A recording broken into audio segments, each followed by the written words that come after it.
Hey everyone, I'm Jessica Napoli here at the Bentonville Film Festival in Arkansas, and I'm sitting with Jewel. Jewel, welcome. Thank you for chatting with me. Thank you. Glad to be here. So, what is your mission at Bentonville? Why are you here? When I learned about the initiative of this film festival being about women and increasing tolerance and inclusion, it's a topic that I care a lot about. I was definitely somebody as a child that people considered what investment bankers would call a junk bond, something nobody would invest in. And I think every human is worth investing in, and that's what I was here to talk about. And I was really pleased that Walmart decided to help give this type of topic such a big platform. And what advice do you give to young female musicians in particular? I just think whether any kind of arts for females, I feel lucky that I was raised in Alaska where we don't have gender roles. Like when I came down to the lower 48, there weren't boy jobs and girl jobs. Like I helped work cattle and my brother cooked, and some days I'd cook and my brother worked cattle, and there weren't these gender roles. So I never knew my mind had a sex, and I didn't think that because I was a female it meant I was inferior. It was a nice way to be raised. I didn't realize that could be unusual, that we don't always teach our girls the same things we teach our boys. And so it would just be to believe in yourself. Your mind has no sex.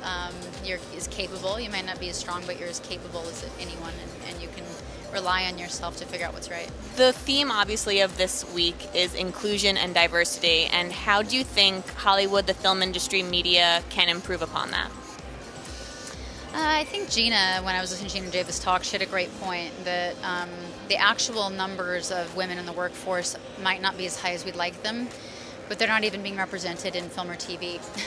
So the real numbers aren't that great, but then how they're represented in media are even worse. And so this mission that she's on to get more female characters with a greater diversity that actually represents where women are in today's world is very important. And her mission of if you see it, you can be it, I think is a beautiful mission. For me, being raised in Alaska, again, I didn't think anything was outside of the realm of possibility as far as male versus female. But as somebody who came from a really disadvantaged background, I did think happiness was for other people, or jobs that you enjoyed were for other people. And so for me, it was really about the discovery of that. Lastly, what are some new projects you're working on? What can we expect from you?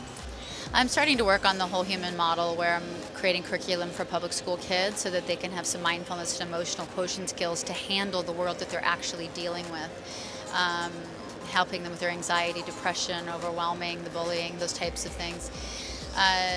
Working with a company to scale culture for businesses to help give their employees whole human skills so that they can be a more resilient and courageous employees.